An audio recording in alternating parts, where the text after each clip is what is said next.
Some of history's most important places are the ones we know the least about. Picture a map of the ancient world, with the great empires colored in bold, their stories told in stone and scroll. Now look at the spaces in between, the jagged mountain passes and sweeping deserts where those empires met, traded, clashed, and merged. These were the ancient borderlands, the ultimate crossroads of culture and ambition. You would think these zones of constant interaction would be the most documented places on Earth, their histories written in vivid detail. Yet the opposite is true. Precisely where civilizations collided, the historical record often shatters into silence. This video is an investigation into that profound paradox.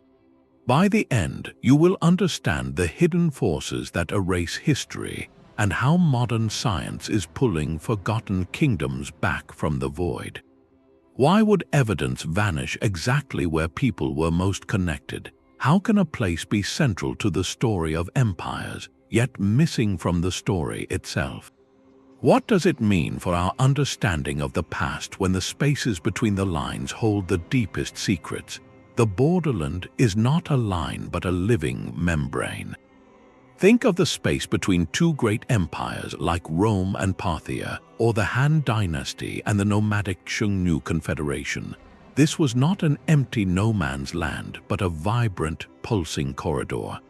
It was where languages blended into new trading pigeons, where soldiers from opposite ends of the earth might share a campfire one decade and face each other. It was where religious ideas, artistic styles, and technologies were exchanged, adapted, and reinvented. These zones were the crucibles of innovation, precisely because they existed outside the rigid control of any single central power. The cultural traffic here should have been constant, loud, and impossible to ignore. We should be drowning in records from these places, in merchant ledgers, in garrison reports, in the mixed-style pottery found in every market town. And yet, when archaeologists and historians look, they often find a puzzling quiet. The very ground seems to hold its breath. Where we expect a cacophony of evidence, we are met with fragments, or worse, with silence. This is the borderland paradox in its starkest form. Why would the places with the most human traffic, the most dynamic exchange, leave behind the fewest traces for us to follow? If history is written by the connected, why are the ultimate zones of connection so often missing from the story? The answer begins by understanding that a borderland's greatest strength, its fluidity, is also its greatest vulnerability in the eyes of history. Fluidity makes for a terrible archive. The very things that made a borderland thrive are the same things that ensured its history would fade. To understand how a crossroads can vanish, we need to look at the four silent engines of historical erasure that operate in these spaces. The first is the most visceral, the deliberate scorched earth of conquest. When an empire finally decided to solidify a fuzzy frontier into a hard border, it did not just send administrators. It sent armies with a clear mandate to erase the old, complicated reality and impose a new, simple order. The bustling market town that served both sides, the hybrid temple where different gods were worshipped, the independent chiefdom that played empires against each other for profit. These were not just political problems. They were living proof that the imperial narrative of absolute control was a fiction. So they were often systematically dismantled. Fortifications were razed, records were burned, and populations were dispersed. This wasn't always about cruelty, though hardship was an inevitable result. It was about ideological hygiene, a brutal editing of the past to create a clean slate for the future. The empire rewrote the landscape, and in doing so, it deleted the messy, vibrant manuscript of the borderland itself. The second engine is one of simple material reality. Empires build in stone. They commission histories in ink on parchment or carve their triumphs into mountainsides. These are the durable artifacts that survive for millennia. But borderlands often dealt in softer currencies. Their wealth was in textiles, spices, perfumes, and knowledge, goods carried on the backs of camels or in the minds of travelers. A merchant's ledger was written on wax tablets or fragile papyrus. A trade agreement was sealed with a handshake and a shared meal, not a bronze plaque. The architecture was often practical, built of mud, brick, and timber for a mobile, adaptable life, not eternal glory. When the trade routes shifted or conflict arrived, these places could be abandoned, and within a few generations, the wind and the rain would dissolve them back into the earth. The empires left pyramids and great walls. The borderlands left whispers and stains in the soil, far harder for us to hear and see centuries later. This leads directly to the third engine, narrative dominance. History, as the old saying goes, is written by the victors, but more precisely, it is written from the center, by the scribes in the imperial capital.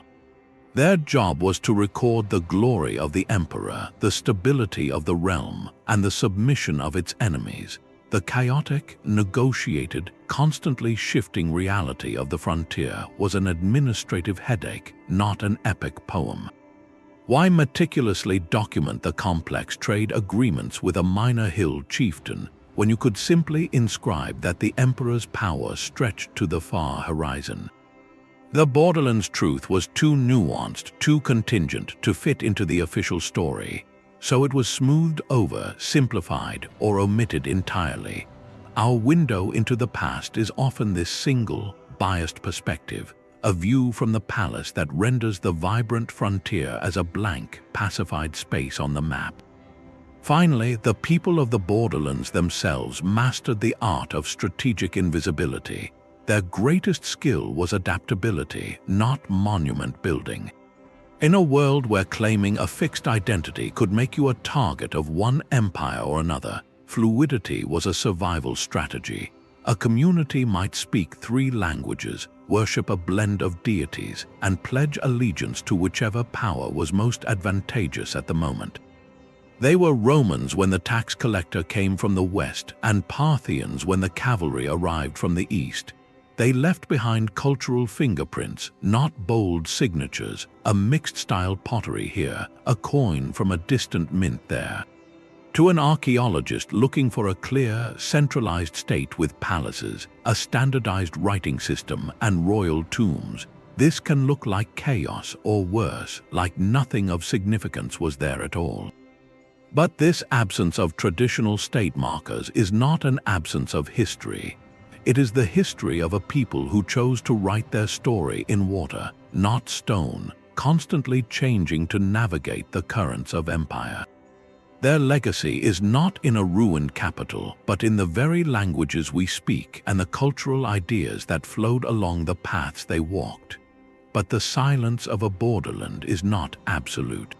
It is a quiet that hums with possibility, waiting for the right question to be asked. To hear its story, we must travel to one of the world's ultimate crossroads, a place so strategically vital it should be a household name, yet so historically elusive it feels like a ghost.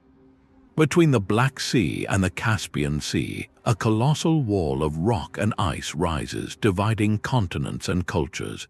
This is the Caucasus mountain range, the ancient crucible where empires met, clashed, and bled into one another. For millennia, this was the ultimate corridor and the ultimate refuge. To the south lay the immense wealth and power of the Persian, Parthian, and later Arab empires. To the west, the expanding might of Rome and its successor, the Byzantine Empire. Later, waves of Turkic and Mongol movements would sweep around its flanks. Any army, any merchant caravan, any religious idea moving between the steppes of Eurasia and the civilizations of the Middle East and Mediterranean had to contend with this formidable barrier. The high valleys and narrow passes of the Caucasus were not just routes, they were choke points of world history. You would assume such a place, pinned between so many legendary civilizations, would be meticulously documented in all their chronicles. Yet the opposite is true. The Caucasus often appears in these records as a distant, hazy, almost mythical space, a land of fierce mountain tribes and vague geographical references.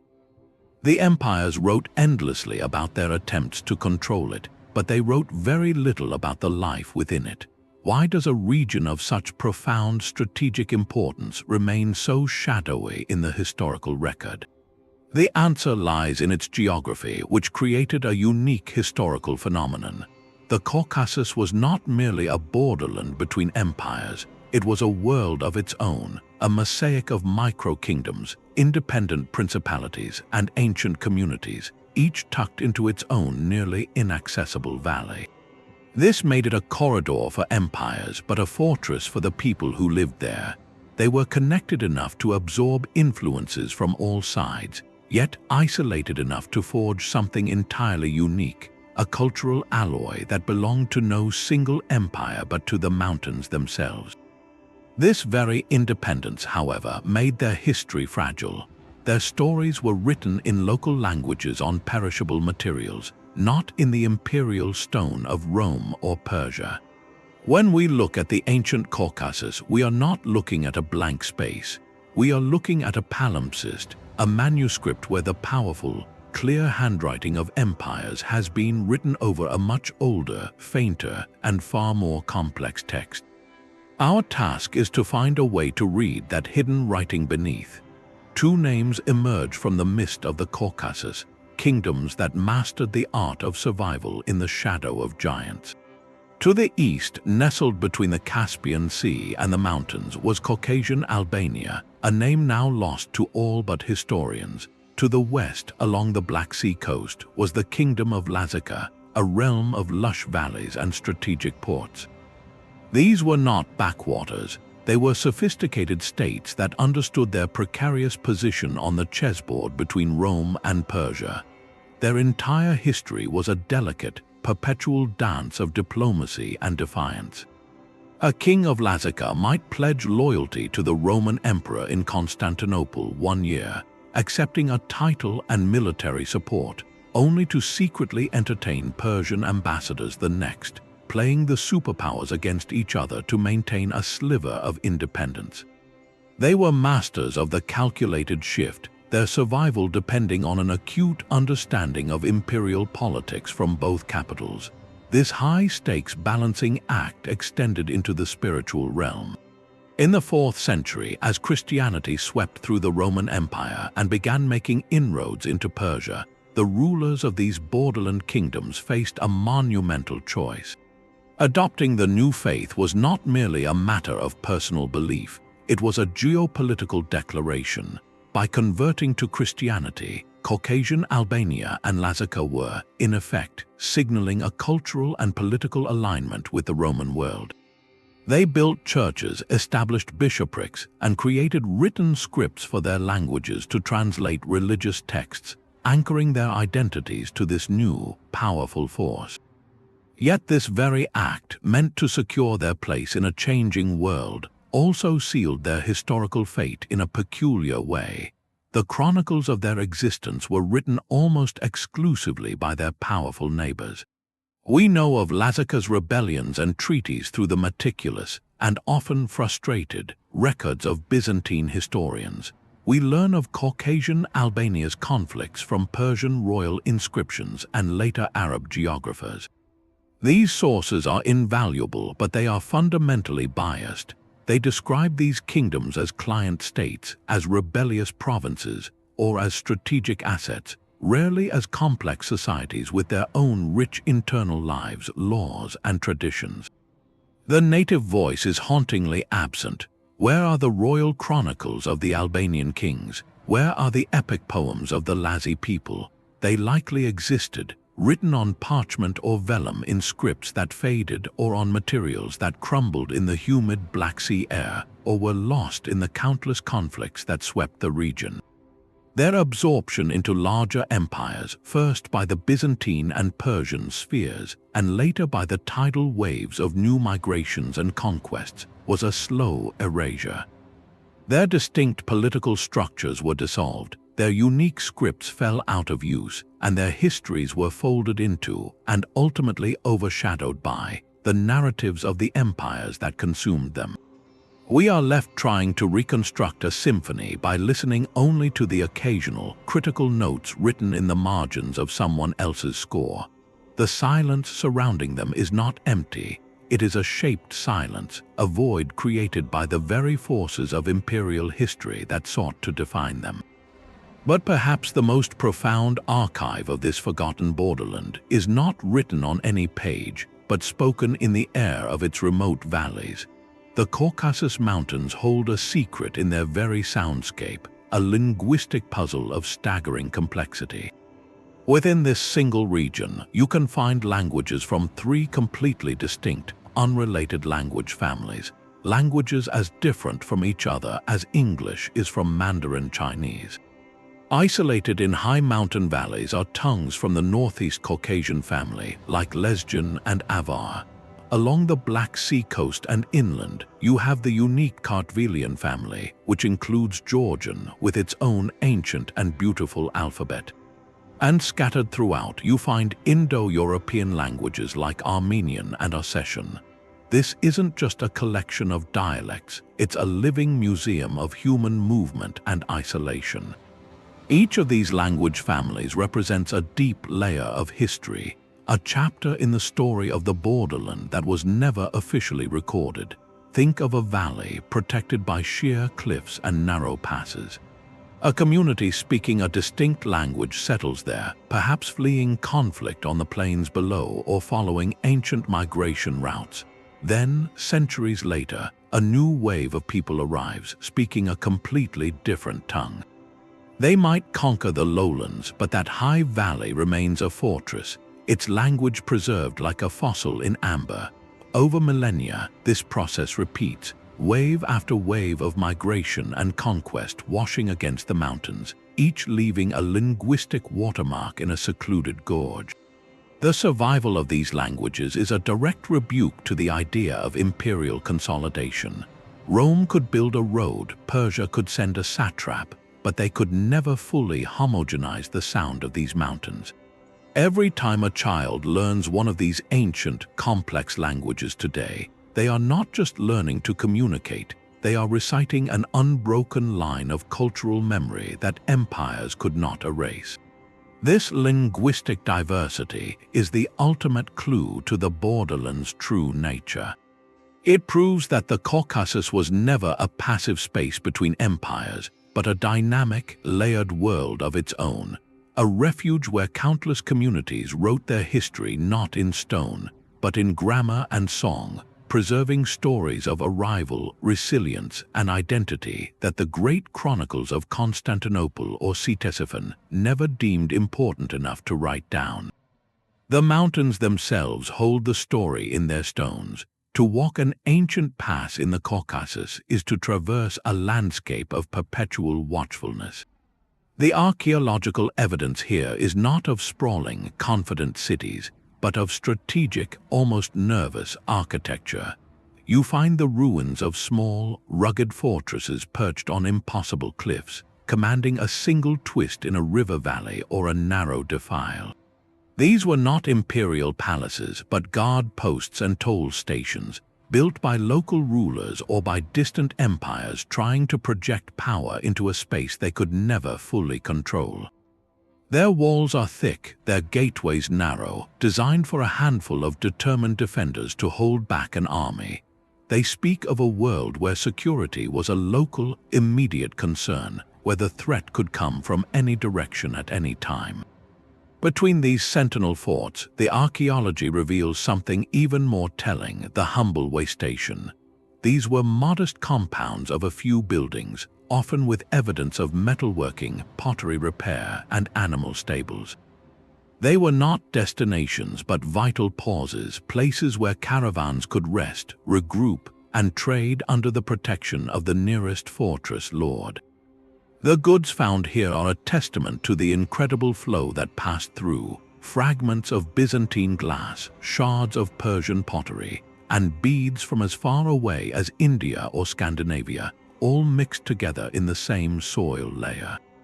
Yet there is a conspicuous absence of grand monuments, of large administrative buildings or royal inscriptions.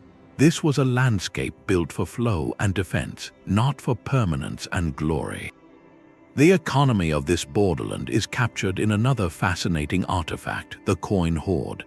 Diggers still find them, clay pots buried in a hurry, filled with a jumble of currency from a dozen different mints.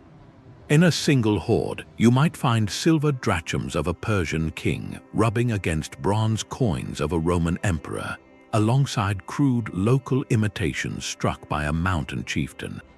This mixed currency is the perfect metaphor for the region.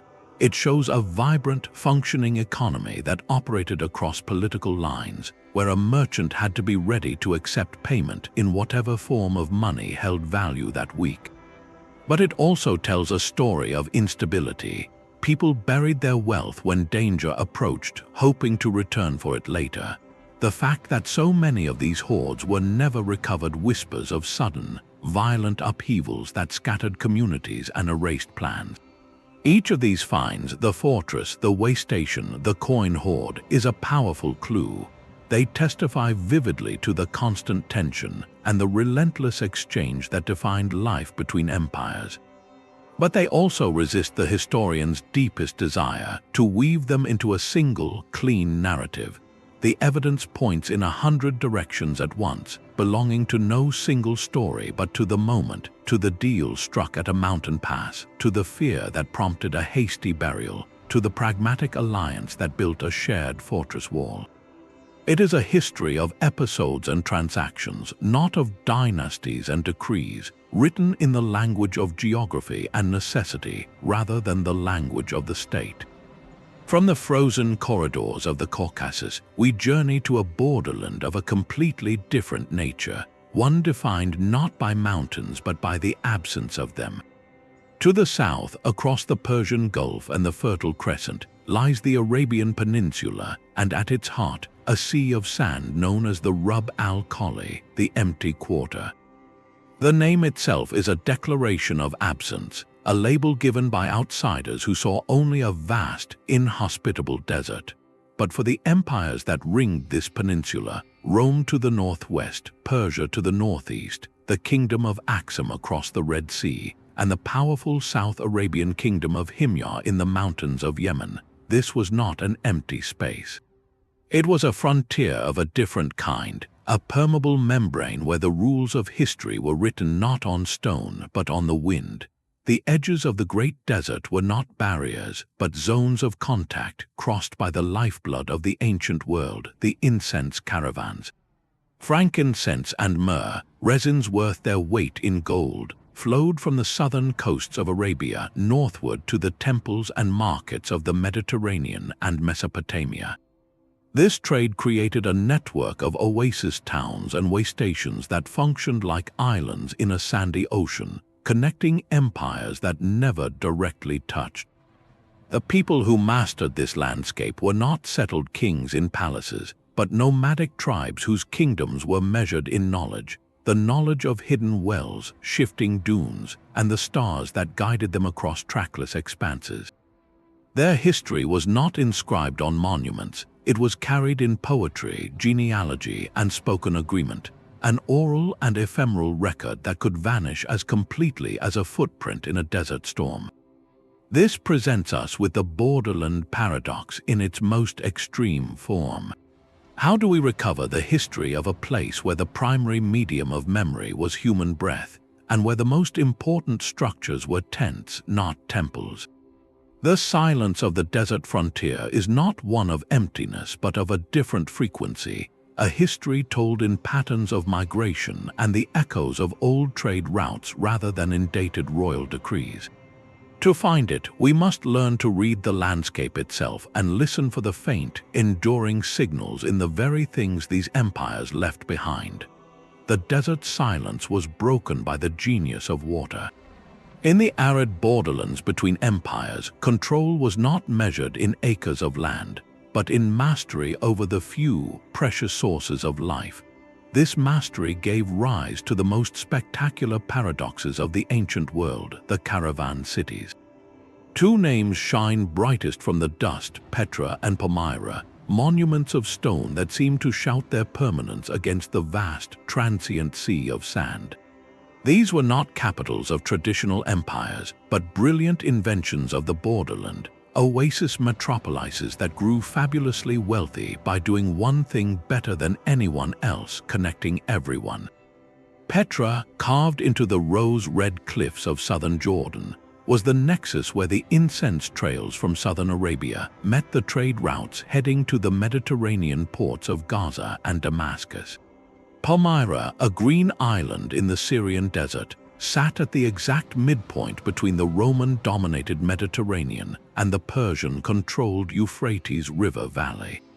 Their entire reason for being was to exist in the space between, to serve as neutral ground, translators, and guarantors for the flow of goods, ideas, and people across the Imperial divide. Walking through their ruins today, the scale of their ambition is breathtaking. Petra's treasury, with its ornate classical facade hewn directly from the living rock, is a statement in sandstone. Palmyra's grand colonnade, stretching over a kilometer through the heart of the city, lined with temples and markets, speaks of immense, concentrated wealth. They built like emperors, with theaters, baths, and temples that would not look out of place in Rome itself. This is the evidence that screams at us across the centuries. Yet for all this stone testimony, a profound quiet lingers around the question of who they truly were. We know the architecture, but we struggle to hear the architects. The political histories of the Nabateans who built Petra and the Pomerans who built Palmyra are fragmentary, reconstructed almost entirely from the outside looking in. Roman historians mention them when they become a problem or a useful ally. Their own internal stories, their tribal structures, their laws, their founding myths, the very perspectives of the people who conceived these cities in the desert, are whispers nearly lost to the wind. This is the core of the borderland mystery, etched in marble and sandstone. We possess the magnificent container, but the detailed contents of its cultural and political life are elusive. We see the hybrid art, a Pomeran funerary portrait that blends Roman realism with Persian decorative style, but we rarely have the inscription that tells us what that individual believed or how they navigated their complex identity. We know these cities were ruled by elites, often with the title of chief or lord, who amassed power through controlling trade, but their authority likely rested on intricate webs of tribal loyalty and caravan agreements, systems that left few formal, written records for archaeologists to find. Their power was performative and relational, cemented in feasts and negotiations under black tents, not in law codes archived in a palace library. When the Roman Empire finally moved to directly annex Petra in the 2nd century, and when Palmyra's famous Queen Zenobia attempted to forge her own empire centuries later, these were clashes between two utterly different logics of power, one centralized and bureaucratic, the other networked and charismatic.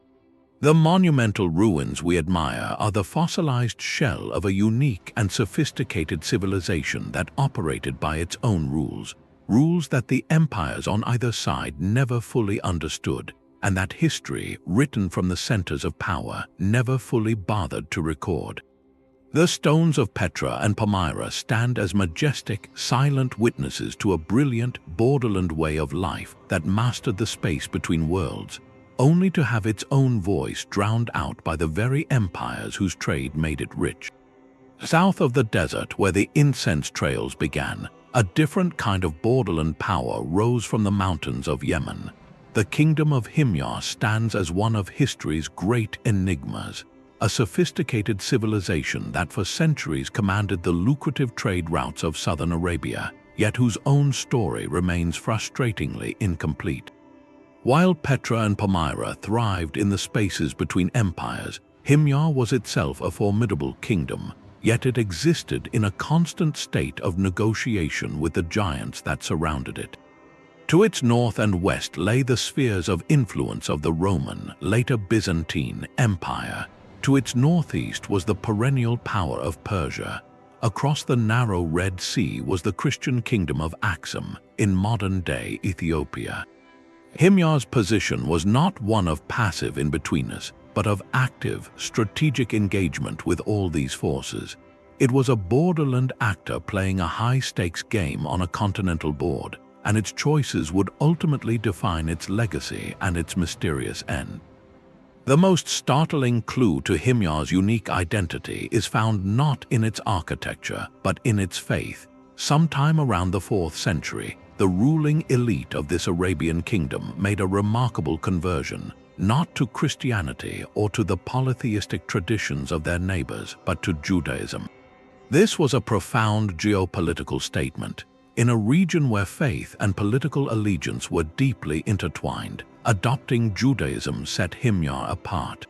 It was a declaration of ideological independence, a way to assert a distinct identity that was neither aligned with the Christian Byzantine Empire nor the Zoroastrian Persian Empire.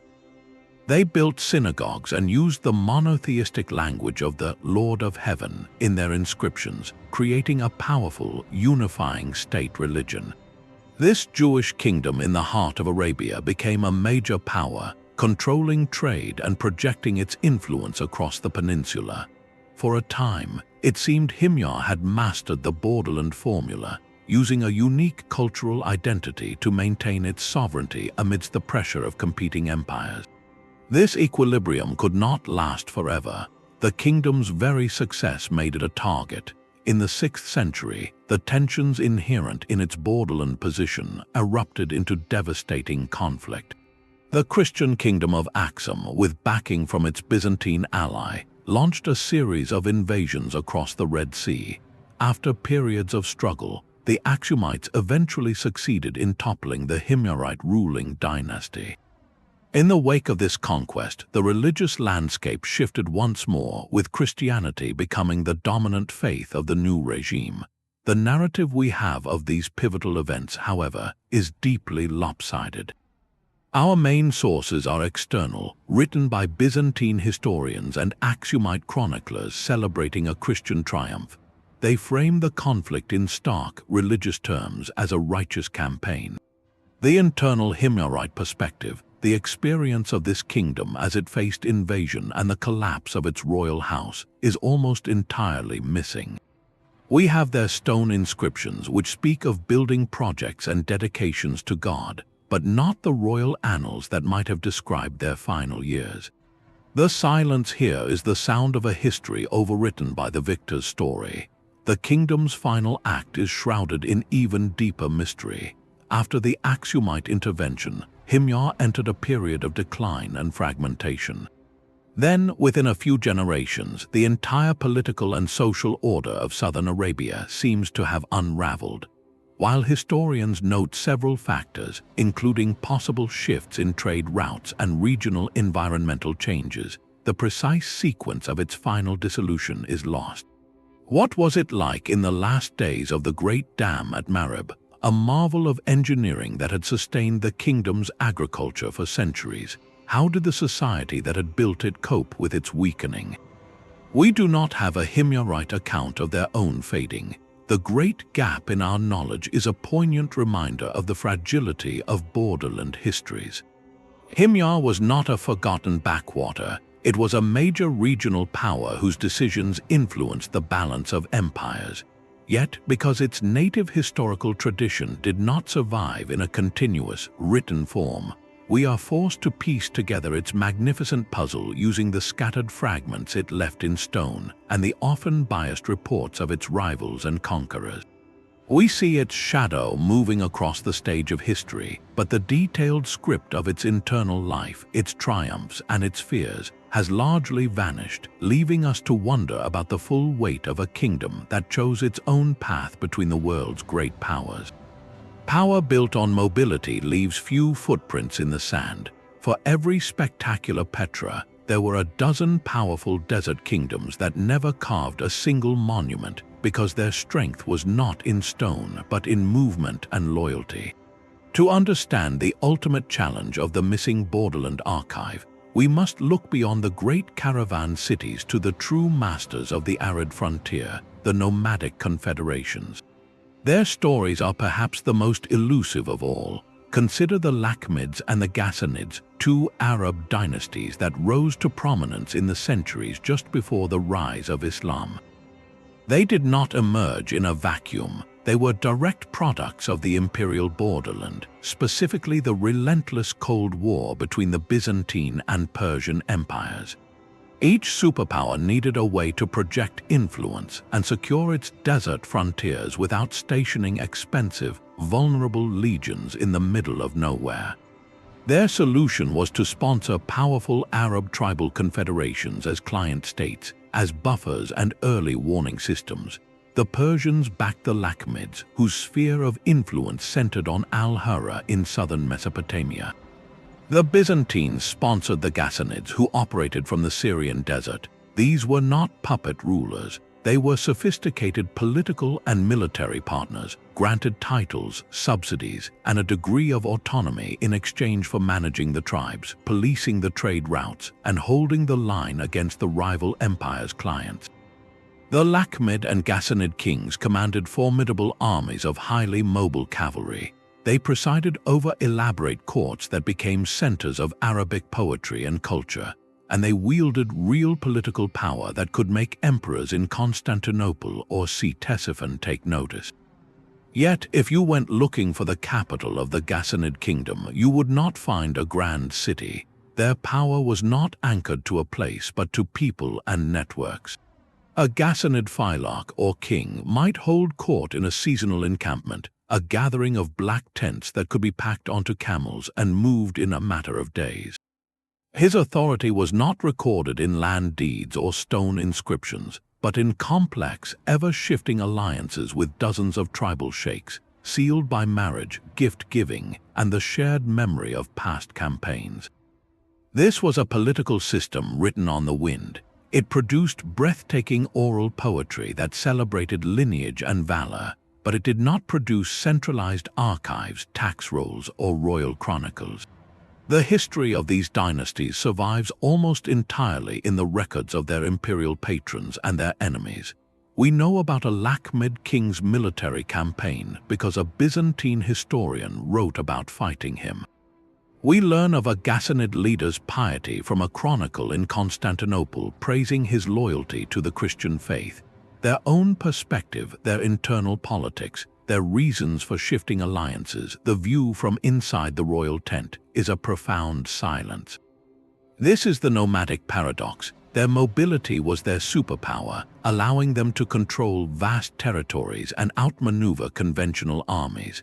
But it also meant their history was stored in a fragile medium, human memory and spoken word, vulnerable to the ultimate erasure of time and social upheaval. When the political landscape transformed with the rise of Islam, these intricate, oral-based power structures were absorbed and transformed, and their unique historical voices faded, leaving behind only their formidable reputations in the chronicles of the empires they once served. The greatest highway of the ancient world was not paved with stone, but with grass. Stretching from the borders of China all the way to the gates of Europe, the Eurasian steppe is an ocean of rolling plains, a seemingly endless corridor of open sky and wind-swept earth. For the great sedentary empires that built their walls and palaces along its fringes, this was the ultimate frontier, a place of profound anxiety. From the perspective of China, Persia, or Rome, the steppe was a terrifying blank space on the map, a source of unpredictable storms that could unleash mounted warriors onto their settled lands. Their historians wrote of it with a mixture of fear and disdain, describing the peoples beyond their borders as shifting shadows, barbarians without cities, laws, or history of their own. This imperial viewpoint has shaped our understanding for millennia, casting the steppe as a chaotic barrier between civilizations. But if we shift our perspective, a completely different truth emerges. The steppe was not a barrier at all. It was the planet's most expansive and efficient superhighway. Its very emptiness was its function, a frictionless surface for the movement of people, ideas, technologies, and diseases across continents at a speed unimaginable to farmers tied to their fields or emperors bound by their bureaucracies. The Xiongnu Confederation that harried China's Han Dynasty, the Scythian archers whose gold-adorned remains have been found from Siberia to the Black Sea, the later Huns whose movements reshaped Europe, they were not isolated outliers. They were active, powerful participants in a connected world system, their mobility giving them a strategic advantage that empires could barely comprehend, let alone control. Yet here we encounter the Borderland paradox in its most extreme geographic form. This vast, connective corridor, which facilitated the exchange of everything from stirrups and composite bows to artistic motifs and religious ideas, is historically mute on its own terms. We have the Great Wall of China, a literal imperial inscription of fear onto the landscape. We have Roman histories lamenting barbarian invasions. We have Persian reliefs depicting the submission of nomadic chiefs. But we have almost no histories written from the saddle, no royal chronicles composed in a felt tent, no first-hand accounts of what it meant to command the horizon. The story of the steppe, one of the most dynamic forces in human history, has been told almost exclusively by the civilizations that stood still on its edges, watching the dust clouds approach with dread. To find the true voice of this borderland, we must learn to read a different kind of text, one written not on parchment, but in the soil and in the sky. Gold whispers a language all its own. In the vast, wind-swept steppe north of the Black Sea, the Scythians mastered this language, speaking in a dialect of breathtaking artistry and terrifying power. For centuries, they dominated the Eurasian corridor, a nomadic confederation so formidable that the Persian Empire, at the height of its might, failed to conquer them. They were the ultimate borderland power, shaping events from the frontiers of China to the markets of ancient Greece. Yet, if you ask what the Scythians thought of themselves, what their laws were, or even the names of their greatest kings, you are met with a silence as deep as the steppe winter. Our window into their world is a double pane, each layer distorting the view. On one side, we have the fascinated and often horrified accounts of their settled neighbors, primarily the Greek historian Herodotus. He traveled to the Black Sea colonies and collected stories, painting a vivid picture of fierce warriors who drank from the skulls of their enemies, revered intoxicating rituals, and were buried with staggering wealth. It is a compelling narrative, but it is an outsider's portrait, filtered through the lens of a culture that saw the Scythians as the terrifying, noble other. On the other side, we have the ground itself, which has yielded one of archaeology's most spectacular treasures, the Scythian burial mounds known as kurgans. These are not simple graves, they are artificial hills, grand statements in earth and stone. When opened, they reveal a material culture of almost unimaginable splendor, a world crafted in gold. Exquisite pectorals depicting mythical beasts, intricate combs showing battle scenes, delicate vessels adorned with figures in vivid motion, all displaying an artistic style that is uniquely Scythian, a fluid, energetic animal style that seems to capture the very spirit of the steppe. This is where the paradox becomes almost painful. We are staring directly at the output of a magnificent, complex civilization. The craftsmanship rivals that of any contemporary empire. The iconography tells clear stories of their mythology and daily life, and the sheer volume of wealth speaks to a highly stratified society with powerful elites. We can see their history in breathtaking detail, but we cannot read it. The Scythians, as far as we know, left no written records of their own.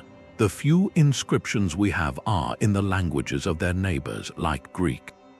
Their own tongue, likely from the Iranian language family, is lost to us, unrecorded in any native script. So we have Herodotus giving us a vibrant but potentially sensationalized ethnography from the outside, and we have the Kurgan gold offering a mute but dazzling self-portrait from within. The two sources rarely speak directly to each other. The gold does not confirm the drinking from skulls, and Herodotus does not describe the specific scenes playing out on a golden comb. This leaves a cavernous gap where the Scythian voice should be. We know what they looked like to others, and we know what they valued enough to take into the next life, but the connective tissue of their political history, their poetry, their own chronicles of victory and loss has vanished into the air of the plains they rode across. Their legacy is a powerful echo in gold and story, but the source of the shout remains a mystery. The Great Wall of China is a monument to a single, overwhelming fear. For the Han Dynasty, the northern frontier was not a line on a map but a zone of perpetual tension, where the empire's ordered world of rice paddies and imperial decrees met the unpredictable power of the steppe. Their adversary was the Xiongnu, a vast nomadic confederation whose mounted warriors could strike with terrifying speed and vanish back into the grasslands. The Chinese response was one of the most colossal defensive undertakings in human history, a project that consumed centuries and staggering resources. They did not just build walls, they built an entire infrastructure of paranoia, a layered landscape of rammed earth fortifications, beacon towers for signaling, and military agricultural colonies designed to feed the garrisons stationed in this desolate corridor. The official histories of the Han, written by court scholars, are filled with meticulous accounts of this effort. They record the costs in money and manpower, the debates over strategy, and the biographies of generals who fought campaigns against the northern threat. This provides us with an incredibly detailed record, but it is a record with a fixed perspective, looking out from the palace and the wall, viewing the Xiongnu as a problem to be managed, a storm to be weathered. The frontier in these texts is defined entirely by what the empire did there.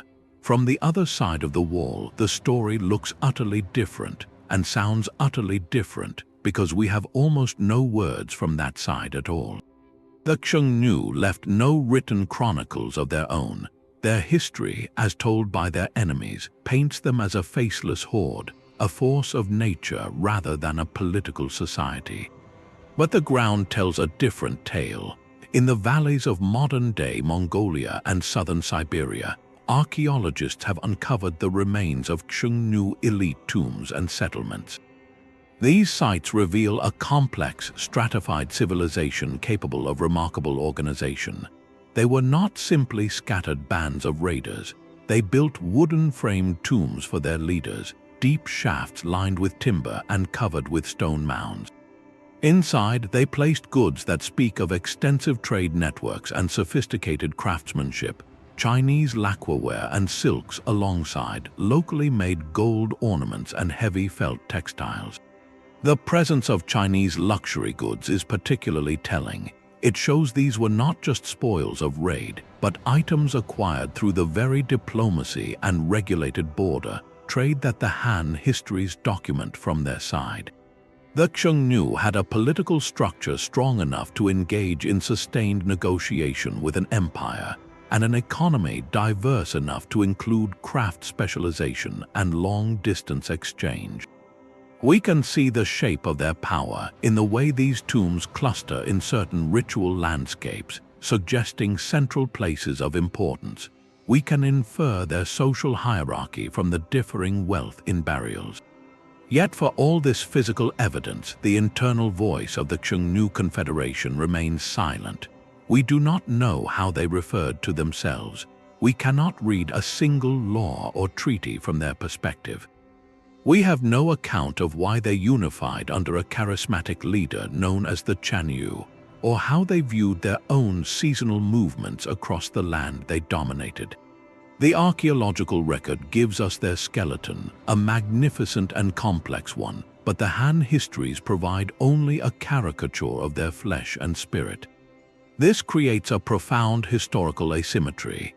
We understand the frontier in exquisite detail as a Chinese administrative and military problem, but we can only glimpse it as a Xiongnu homeland, a center of their own world. The wall, in the end, stands not just as a barrier of earth, but as a barrier of perception, separating two complete histories and allowing only one to pass through to us in full.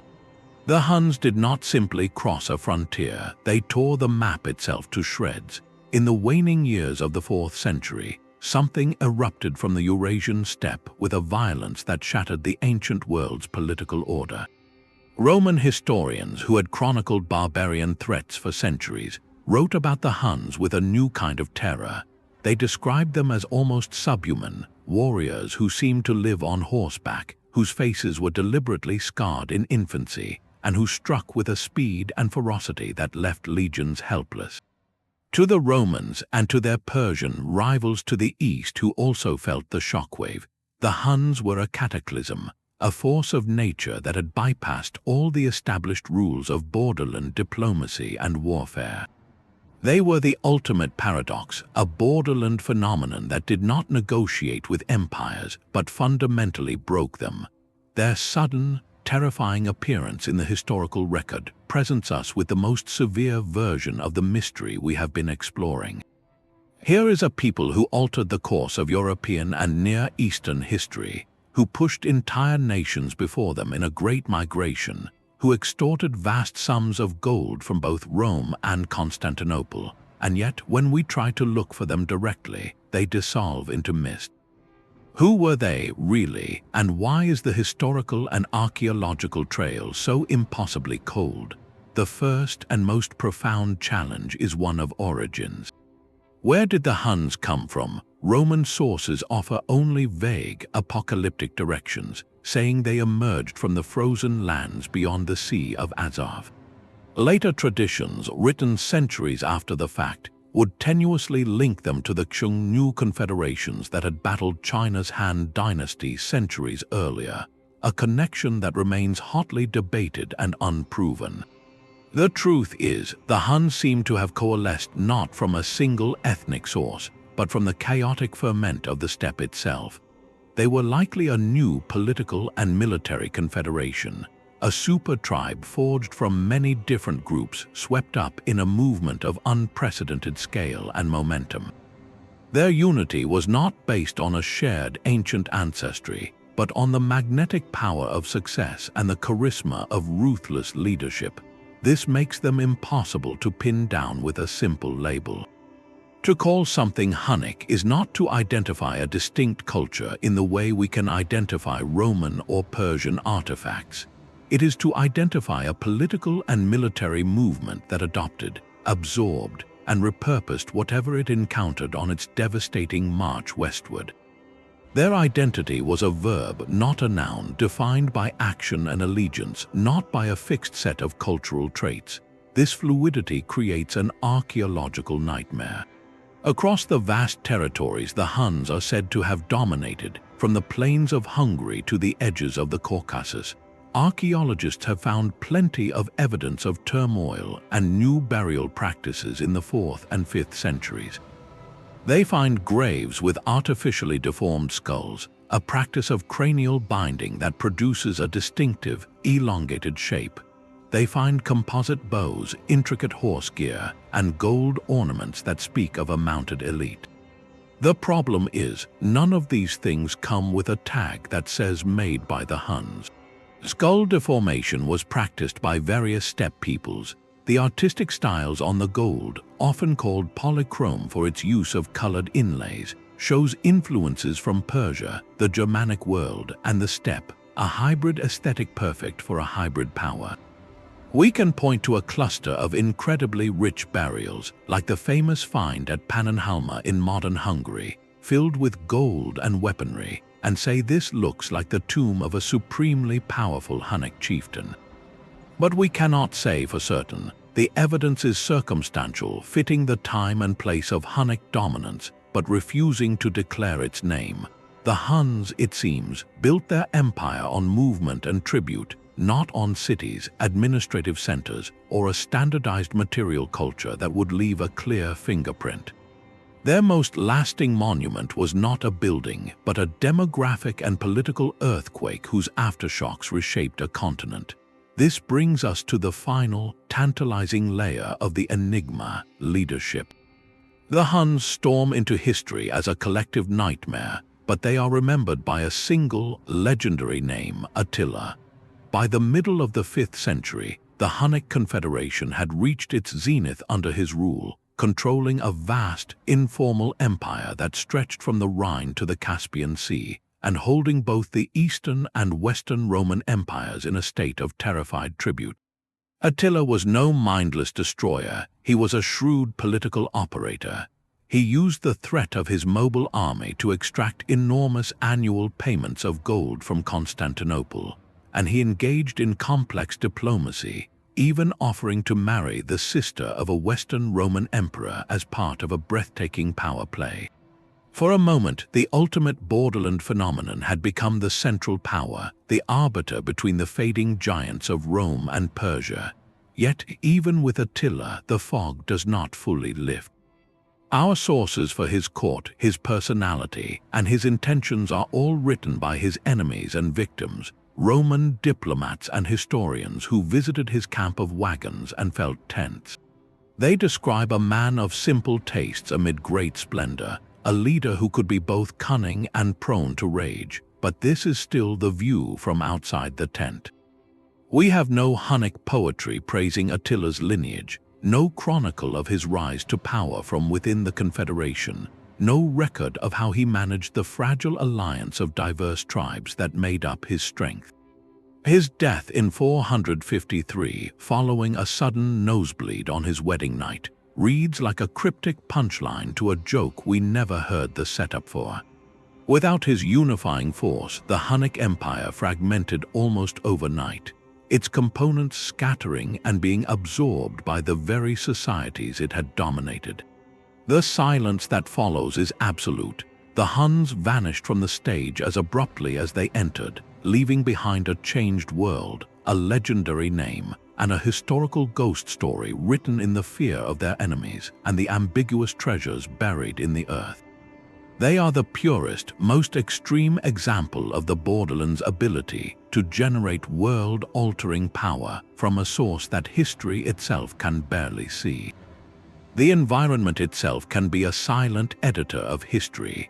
While empires wrote their stories in stone, the Borderlands often wrote theirs in sand, silt, and soil, mediums far more vulnerable to the eraser of time. The very geography that defined these zones of exchange, the deserts, mountains, and steppes, also created uniquely fragile conditions for preserving their past. A scroll stored in the dry heat of an Egyptian tomb could last for millennia, but that same document, kept in the humid air of a Black Sea coastal fortress or a mountain valley subject to freezing winters and wet summers, would succumb to mold and decay in a matter of centuries. The architecture of necessity, built from mud brick, timber, and felt, returned to the earth with startling speed once a community moved on or a trade route faded. This creates a fundamental imbalance in the historical record. The durable evidence tends to come from the stable, resource-rich cores of empires, while the ephemeral traces of the dynamic borderlands are the first to vanish. It is not that less happened there, it is that the stage itself was less permanent. Beyond simple preservation, the climate of these marginal zones held a more active, and often devastating, role in shaping historical silence. These were frequently lands of precarious balance, where a society's survival hinged on a delicate equation of rainfall, pasture, and reliable passage. A shift in that equation, even a relatively modest one, could unravel civilizations with terrifying speed. Consider a caravan city like Palmyra, an oasis in the Syrian desert. Its entire existence was a miracle of hydrological engineering, tapping underground aquifers to sustain its gardens, its population, and its role as a rest stop for thousands of camels.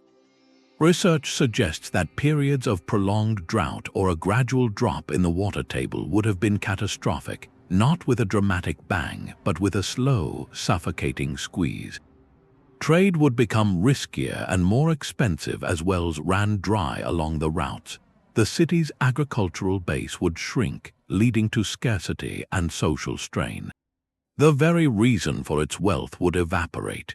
In such a scenario, the city wouldn't necessarily be sacked by an army. It might simply be abandoned, its people dispersing to find water elsewhere. To an archaeologist centuries later, this looks not like a conquest with clear layers of destruction, but like a gradual thinning of the evidence, a quiet fading away. The end of its story isn't recorded in a treaty or a chronicle of war.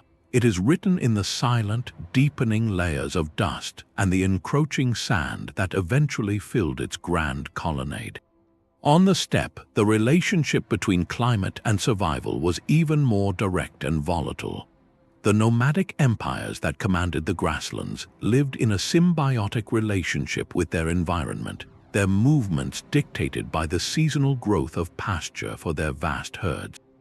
A series of unusually harsh winters, known as deserts, with heavy snow and ice locking away the grass, could cause mass livestock death on a scale that shattered the economic foundation of a confederation. Similarly, a prolonged drought could turn key grazing lands into barren dust bowls. These environmental shocks triggered chain reactions of profound historical consequence. Facing starvation and social collapse, tribes would be forced to migrate en masse, pushing against their neighbors in a desperate search for new pastures.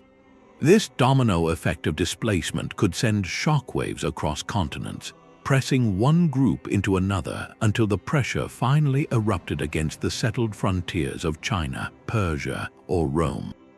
The Roman historians would record the arrival of the terrifying Huns at their borders, but they would have no knowledge of the distant climate event on the Mongolian plateau that may have set the entire cascade in motion. The cause is lost to the wind, while the empire only documents the effect, the sudden, violent storm at its gate. The history we inherit is often just the final, loud link in a long, silent chain of environmental cause and effect. This environmental lens reveals a haunting truth about many borderland disappearances. What looks from the imperial record like a political or military collapse, the defeat of a kingdom or the scattering of a people, might actually be the final act of an ecological drama that played out over generations. A slow-changing climate could render an ancient trade route obsolete, starving the cities that depended on it. A sustained period of aridity could force a vibrant desert culture to abandon its heartland, its people assimilating into other societies and their distinct identity dissolving over time. These are not events that make for epic poetry or royal inscriptions. They are slow-motion transitions, leaving behind not the clear ash layer of a sacked city, but a puzzling archaeological signature of gradual decline and depopulation. The environment in these liminal spaces acted as a quiet, inexorable force, not just shaping how people lived, but ultimately determining whether their story would be legible to us at all. It reminds us that history is not only the record of human decisions, but also of humanity's long, adaptive dance with an earth that is never truly still. This cultural fluidity was a masterclass in survival, not a sign of chaos. In the borderlands, identity was not a fixed fact written on a birth certificate, but a living, breathing tool for navigating a dangerous world. To the empires on either side, people were categories: Romans or Persians, Christians or Zoroastrians, allies or enemies. But for those living in the space between, these rigid labels were a luxury they could not afford. Their survival depended on a more sophisticated skill, the ability to adapt, to blend, and to present the right face to the right power at precisely the right moment. This created social realities that are incredibly difficult for us, looking back with our modern need for clear categories to pin down. Think of a community in a mountain pass between two warring empires. Their material culture, the pottery they used, the jewelry they wore, might show a blend of influences from both sides, a practical result of trade and intermarriage. Their language could shift depending on who was asking the questions: a local dialect at home, a trader's pidgin in the market, and a few phrases of the imperial tongue when officials came through. Their religious practices might incorporate elements from multiple faiths, creating a unique local tradition that honored all the powerful spirits of the region. To an archaeologist centuries later, this does not look like a coherent culture in the textbook sense. It looks like a confusing jumble, a site where the evidence refuses to line up into a neat story. This is not an absence of identity, it is the presence of a brilliant strategic ambiguity. A person in this world might have several layers of belonging, a tribal affiliation from their mother, a trade network connection from their father, and a political allegiance negotiated with the local garrison commander. They were not lying about who they were using the full spectrum of their connections to protect their family and their way of life. When the political winds shifted, when a new empire's army marched through, this flexibility allowed a community to seamlessly reposition itself. Yesterday's independent hill tribe could become tomorrow's loyal imperial frontier militia, adopting new symbols, a new style of dress, or even a new name, not because they forgot who they were, but because remembering was a matter of survival. This constant situational reinvention makes these communities archaeologically ghostly. We dig up their homes and find a mix of artifacts that defies our maps. We cannot call them Roman because half their goods are Persian. We cannot call them Persian because their burial rites are unique. So often, they end up labeled in research papers with vague geographic terms, the culture of the upper Euphrates region or the people of the Syrian steppe frontier, precisely because they evaded the ethnic labels the empires tried to impose on them. Their history is one of negotiation and performance, written in the subtle, changing patterns of everyday life. A story told in whispers that are easily drowned out by the shouted proclamations of emperors and the clear, stamped bricks of imperial construction. In choosing fluidity over fixedness, they mastered their present, but at the cost of becoming phantoms in our past. The written word was a weapon of the center, not a tool of the frontier. For all their power and mobility, the kingdoms and confederations of the Borderlands faced one final, insurmountable obstacle to their place in history: the profound bias of the written record itself. In the ancient world, literacy was a rare and powerful skill, concentrated almost exclusively among a specific class of people, the scribes, priests, and scholars who lived in the great urban cores of empires. Their job was not to document the world in its full, messy complexity, but to serve the state, to record the glory of the emperor, the stability of the realm, and the divine order that placed their civilization at the center of everything. From this privileged, walled perspective, the Borderlands were not vibrant worlds of their own. They were the outer darkness, the chaotic frontier where civilization ended and barbarism began. This wasn't just a geographical judgment, it was a philosophical one, shaping every line written about those who lived beyond the gates. Events in the Borderlands were deemed worthy of record only when they directly impacted the core, when a tribe revolted, when a trade route was threatened, or when a barbarian king submitted to imperial authority. The daily life, the internal politics, the rich oral traditions of these communities were invisible because they did not serve the narrative of imperial power. A peace treaty negotiated between a Roman general and a steppe chieftain after years of delicate diplomacy might be summarized in a single sentence, while the emperor's speech to the Senate that same year was transcribed in full.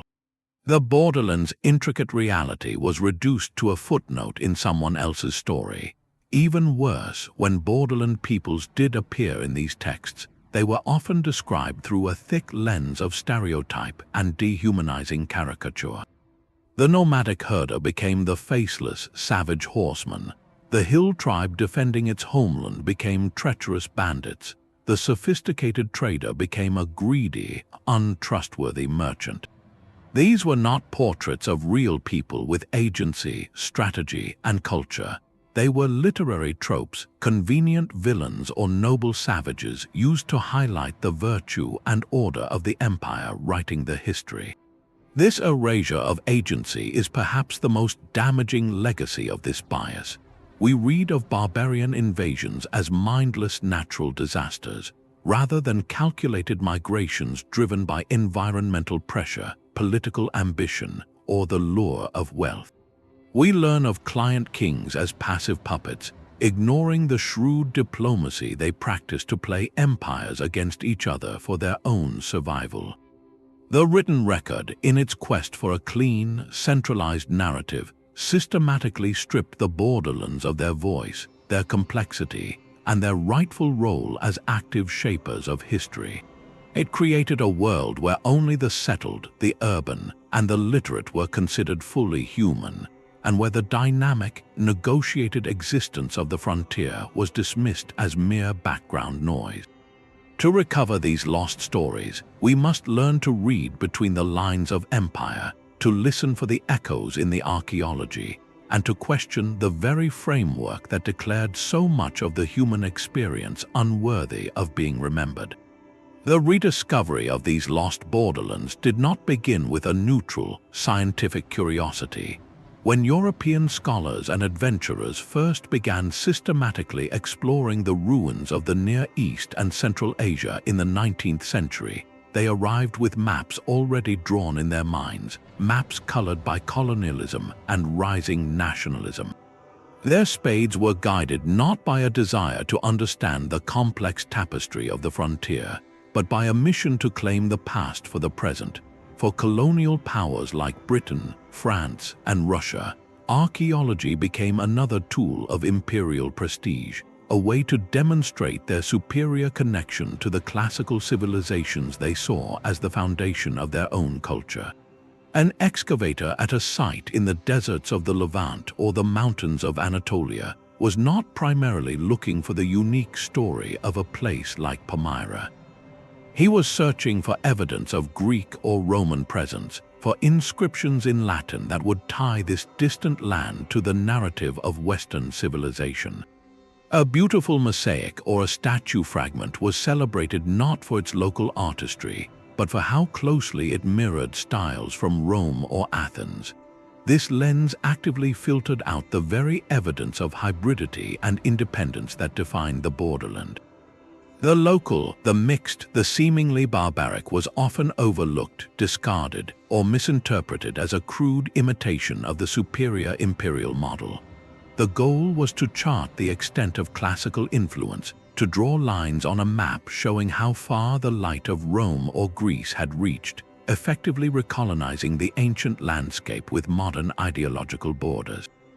This practice did more than just misplace credit. It systematically dismantled the borderland's own identity, recasting its greatest achievements as mere provincial reflections of a distant center. At the very same time, a different but equally distorting force was at work, the rising tide of modern nationalism. As nation-states like Greece, Turkey, Iran, and others emerged from the shadows of empire, they urgently sought deep historical roots to legitimize their new borders and foster national pride. Archaeologists and historians within these nations now turn to the ancient borderlands with a new question. Could these mysterious cultures be claimed as the pure, glorious ancestors of the modern state? This search for a direct, unbroken lineage led to its own kind of historical simplification. A complex, multilingual kingdom like Urartu in the Armenian highlands might be celebrated exclusively as a proto-Armenian state, its interactions with Assyria or other neighbors downplayed to emphasize its isolated, primordial purity. The Scythians, a confederation defined by mobility and fusion, were sometimes reinterpreted by various national schools as the original ancestors of their own people, a claim that ignored the Scythians' vast reach and inherent diversity. This nationalist lens sought to clean up the messy, interconnected reality of the borderland, to straighten its tangled family tree into a single, proud trunk leading directly to the modern nation. In both cases, whether through colonial or nationalistic agendas, the true essence of these places was lost. The colonial archaeologist saw only a reflection of Rome. The nationalist historian saw only a preview of the modern homeland. Neither could comfortably accommodate the idea of a people who thrived precisely because they were neither one nor the other, but something uniquely themselves, forged in the space between. These modern rediscoveries, then, often became a second erasure, layering new myths and political claims over the already faint traces of the past. They taught us to ask the wrong questions of the silent earth, seeking either imperial footprints or national birth certificates, while the Borderlands' own, more complicated story remained buried under the weight of contemporary agendas. The silent languages of the Borderlands hold conversations we can still overhear. When written texts vanish and monuments crumble, the very words people spoke become our most durable artifacts, a living codex etched into grammar and sound. Linguistics acts as a kind of time machine, allowing us to reconstruct vanished worlds through the subtle fingerprints they left on language itself. This is not about finding a single, lost dictionary, but about listening to the echoes of contact in the structure of speech. By comparing related languages and tracing the journey of borrowed words, we can map ancient interactions, trade winds, and population movements that left no other record. It is a science of whispers where a single syllable can open a door to a forgotten corridor of history. Take the stunning case of the Tocharian languages. For centuries, the Tarim Basin in what is now Western China was known as a barren end of the Silk Road, a collection of oasis towns surrounded by impassable deserts. Then, in the late 19th and early 20th centuries, archaeologists exploring the incredibly dry conditions there began to uncover manuscripts, not in Chinese or a local Turkic tongue, but in a language no one had ever seen. When scholars deciphered it, they made a discovery that upended the map of ancient Eurasia. Tocharian was not an Asian language at all. It was a member of the Indo-European family, the same vast language tree that includes English, Latin, Greek, Sanskrit, and Persian. This meant that sometime in the deep past, a branch of Indo-European speakers had undertaken an epic migration, traveling thousands of miles eastward across the steppe to settle in the heart of Asia, completely isolated from their linguistic cousins in Europe and India. Their very existence, preserved only in those fragile manuscripts, proved the Eurasian steppe was not a barrier, but a highway for prehistoric peoples. But the linguistic clues go even deeper. The Tocharian vocabulary borrowed words for things like camel, donkey, and gold from neighboring languages, painting a picture of their life as traders and participants in the early Silk Road network. Their language became a palimpsest, with its Indo-European core overlaid with terms acquired through centuries of interaction with Iranian, Turkic, and Chinese neighbors. Through linguistics, we can watch this isolated community adapt and connect, long before any historian ever wrote their name. Elsewhere, in the rugged borderlands between the Roman Empire and the Slavic world, we find another kind of linguistic ghost. The Paleo-Balkan languages like Dacian, Thracian, and Illyrian were spoken by the fierce tribes that Rome eventually conquered. These tongues largely disappeared, absorbed by Latin and later Slavic influences. They left almost no written texts of their own, yet they did not vanish without a trace. They survive in fragments like spectral echoes. We find them in place names, in the names of rivers and mountains that often outlast empires. We find them in a handful of words borrowed into Latin and Greek, words for local plants, animals, or tools that had no equivalent in the Mediterranean world.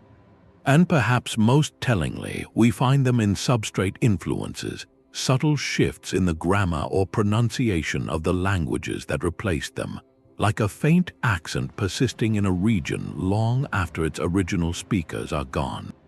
By piecing these fragments together, linguists can infer not just vocabulary, but aspects of culture and belief. A cluster of words related to specific types of craftsmanship might hint at a society renowned for a particular trade.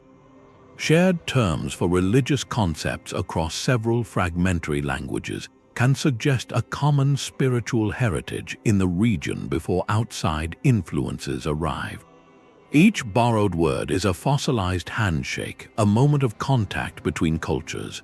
A term for a spice moving from Sanskrit into Persian, then Greek, then Latin, charts the path of a trade route as clearly as any merchant's ledger.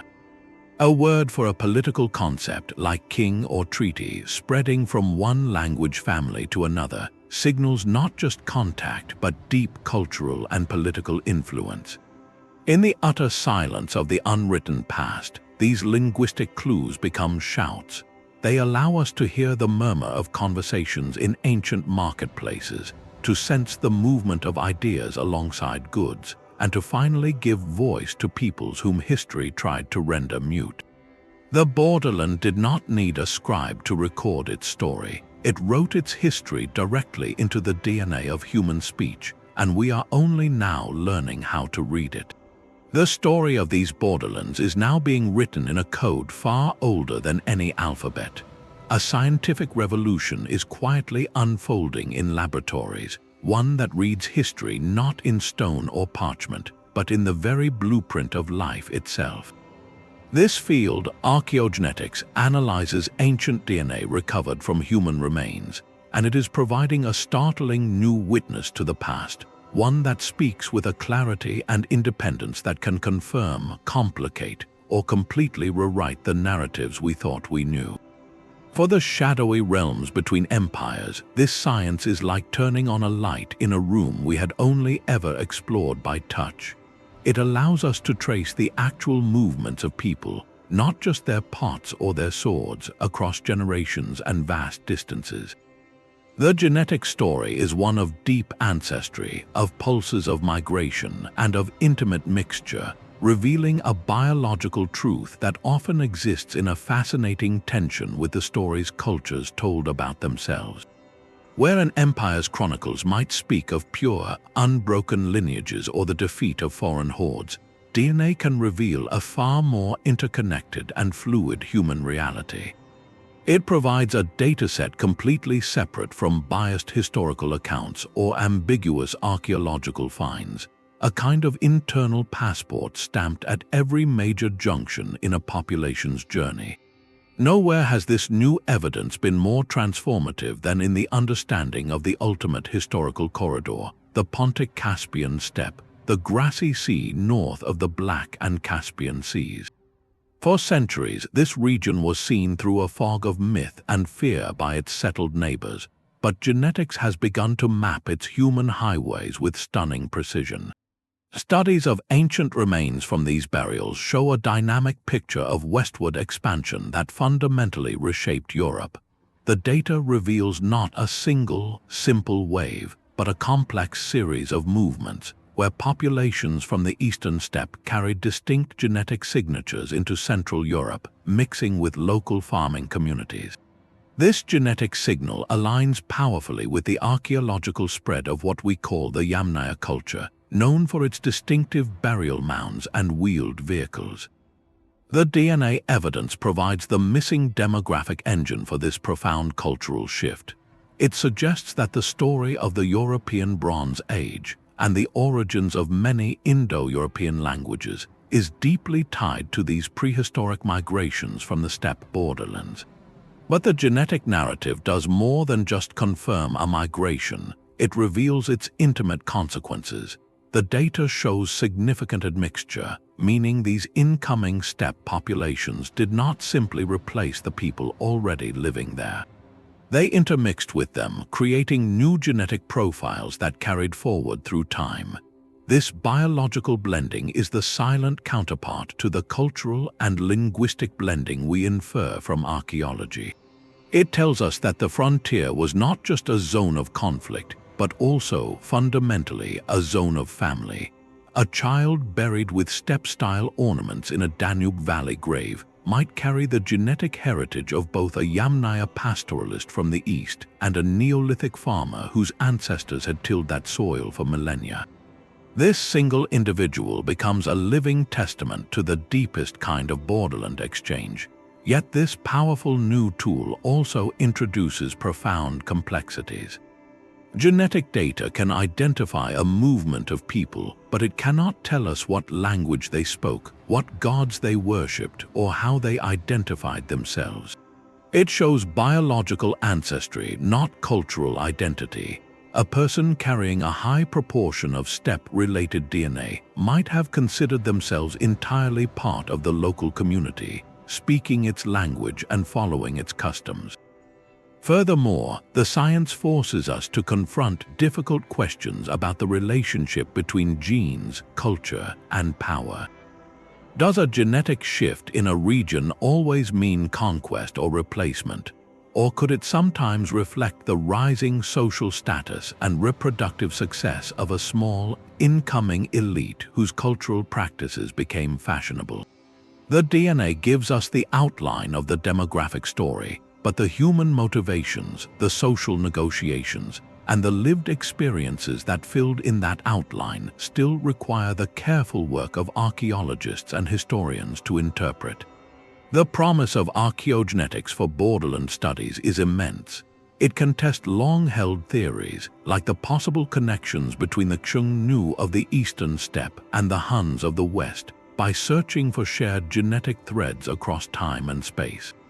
It can reveal the invisible individuals, the women who moved between communities through marriage, creating kinship networks that were the true glue of political alliances.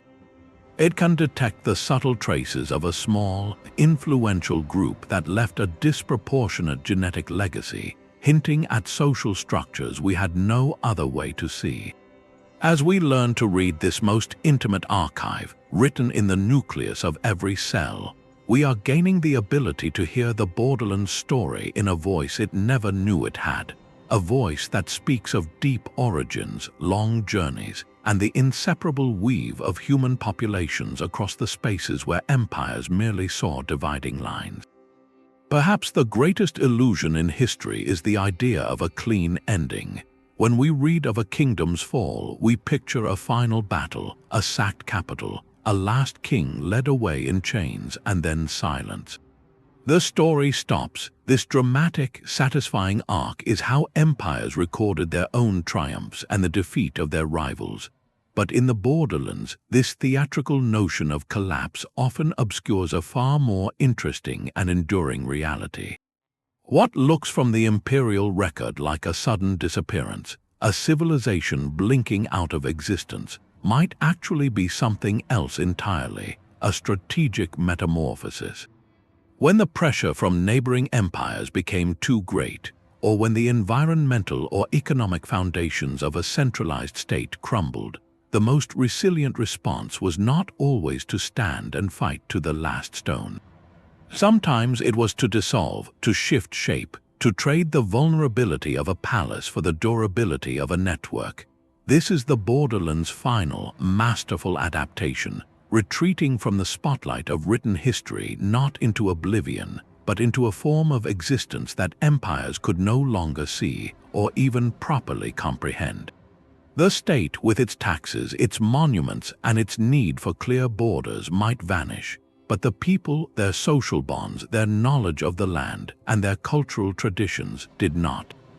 They often reorganized into smaller, more flexible tribal or clan-based structures, a decentralized web that was far harder for any external power to control or eradicate.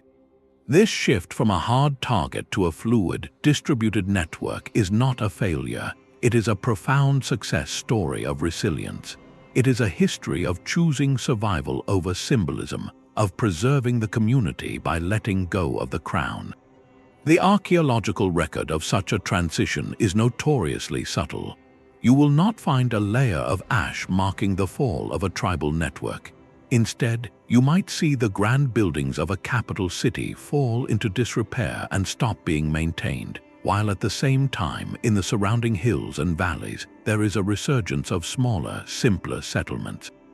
The production of luxury goods for a royal court ceases, but local craftsmanship of everyday items continues, perhaps even flourishes in new, localized styles.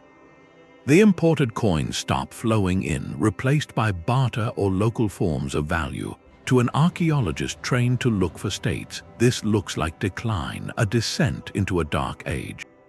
But if we adjust our lens, it looks like a society shedding its most vulnerable outer shell and retreating to a core that is tougher, more mobile, and infinitely more difficult for history to pin down. Consider the fate of many steppe confederations after the death of a charismatic leader like Attila. The Hunnic Empire did not collapse because its people were defeated and destroyed in some great battle.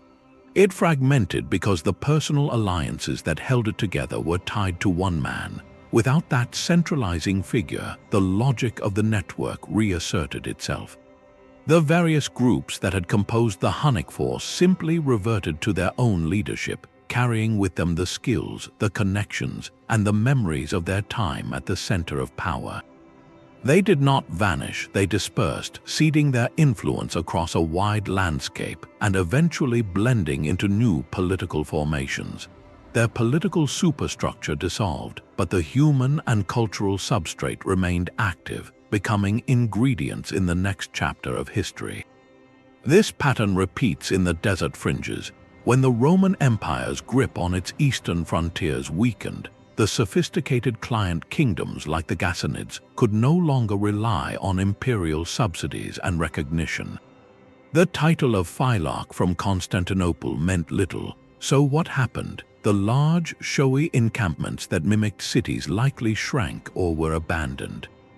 The elite families that had mediated between the empire and the tribes may have lost their special status, but the tribes themselves, the basic social units of the desert, persisted. They fell back on older, more localized networks of kinship and alliance, resuming a pattern of life that was less visible to the chroniclers in distant capitals, but no less complex or meaningful to those living it. The state had been a temporary overlay, a costume worn for a specific performance on the imperial stage. When the audience left, the actors changed back into their own clothes and went home, their story continuing off the record. This forces us to ask a radical question about historical significance. We are conditioned to equate importance with monumentality, with the ability to build big, write things down, and project power in ways that leave unambiguous scars on the landscape. But what if the most brilliant long-term strategy in a volatile world was the opposite? What if the ultimate achievement was to build a society that could not be toppled because it had no single head to cut off, no capital to sack, no centralized economy to strangle? The resilience of the borderland often lay in its capacity for decentralization.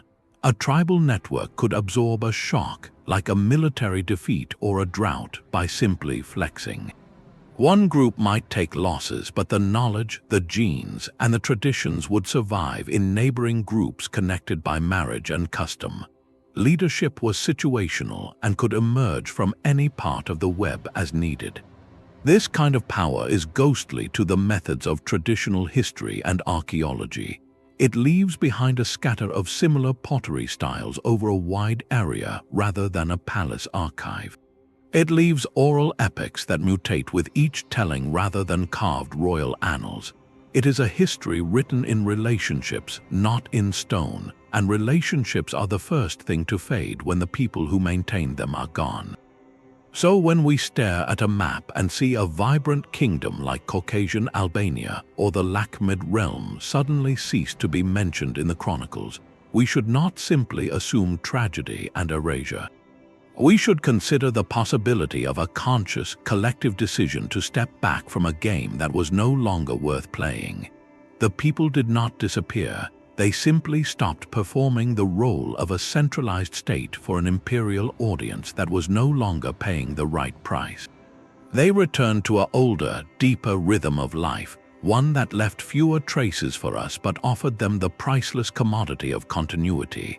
Their story did not end. It just moved beyond the narrow beam of the historical spotlight, continuing in the shadows where most of human experience has always truly resided. The true pulse of history beats not in palaces, but in the quiet rhythm of daily bread. For every king whose name echoes in stone and every general whose campaign is recorded, there were thousands whose lives were measured in harvests, in herds, and in the careful mending of a clay pot. These are the people of the borderland, the silent majority who built their world in the long shadows cast by empires. They left no chronicles of their own, yet their story is the most continuous thread of all, written in the humble objects they used, the food they ate, and the homes they built and rebuilt.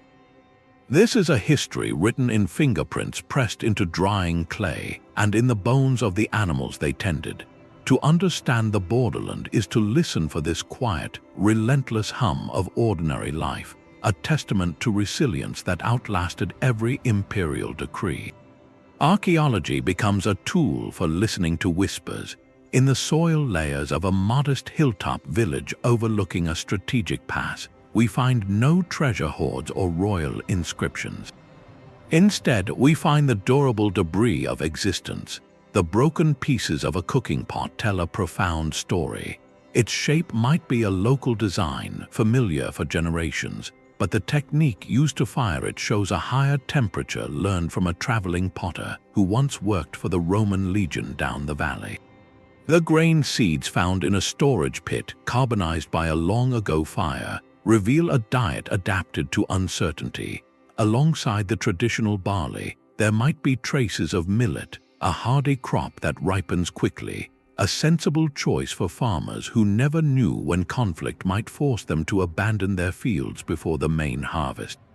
A child's toy, a simple clay animal figurine, might show a stylistic blend, a horse modeled in a local style, but with a harness detail copied from a Persian cavalryman's mount seen in the market. These are not grand artifacts, but they are intimate records of a world in constant, pragmatic conversation with the giants around it. Consider the diet as a document of adaptation.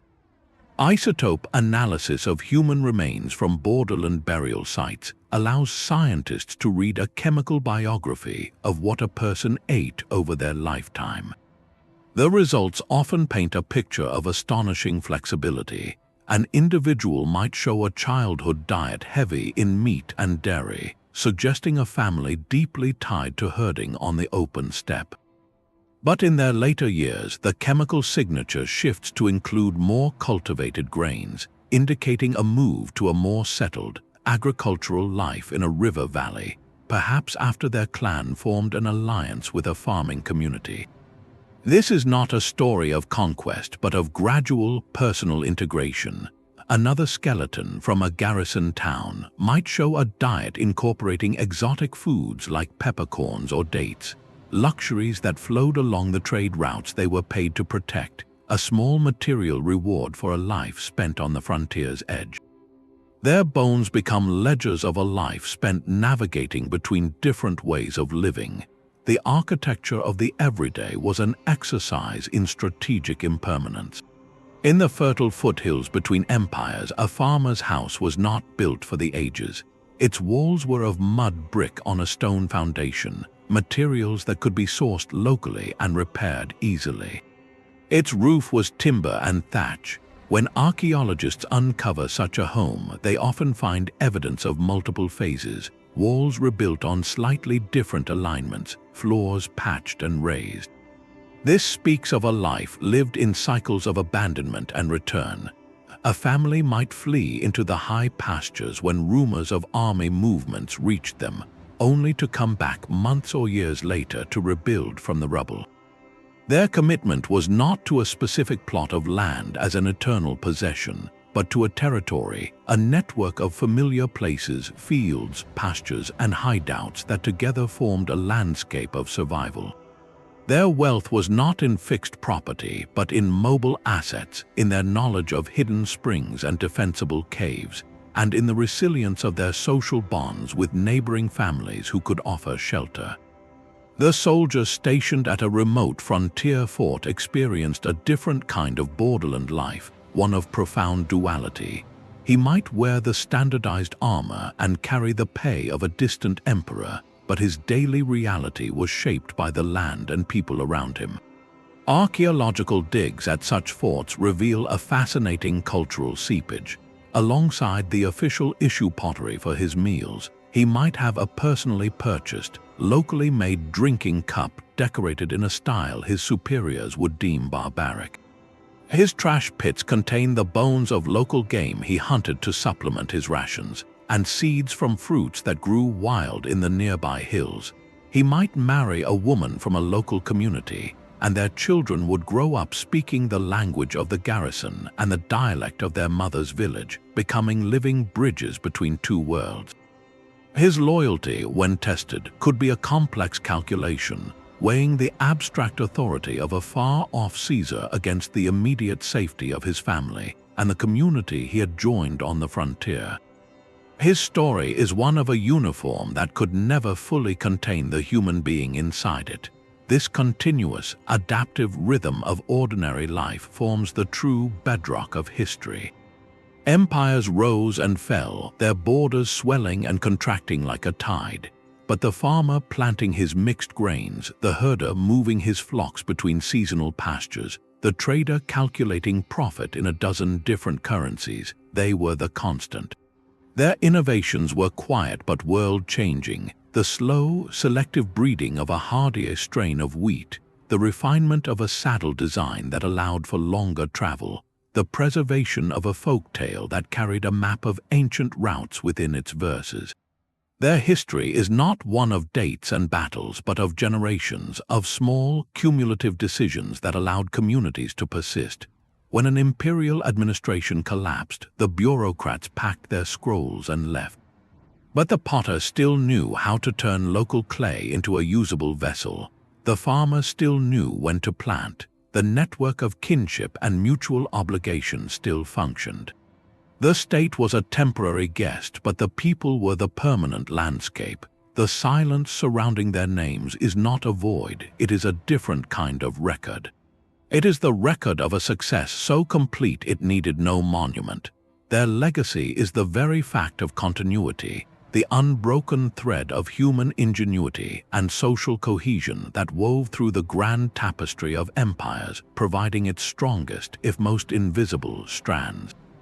To focus only on the loud, named figures of the past is to see the lightning but miss the enduring landscape it briefly illuminates. The true story of the ancient Borderlands is not about who ruled there, but about who lived there, season after uncertain season, writing their profound epic in the language of seed, loom, and hearth. A new kind of light is now scanning the ancient darkness. While the stories of Borderlands were written in whispers, our ability to hear them is being transformed by technologies that see without touching.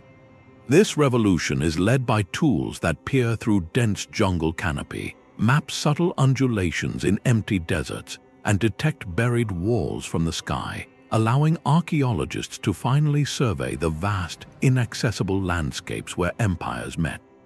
These are not tools of excavation, but of revelation, painting the first true maps of the spaces between the lines. One of the most powerful is LiDAR, which stands for light detection and ranging.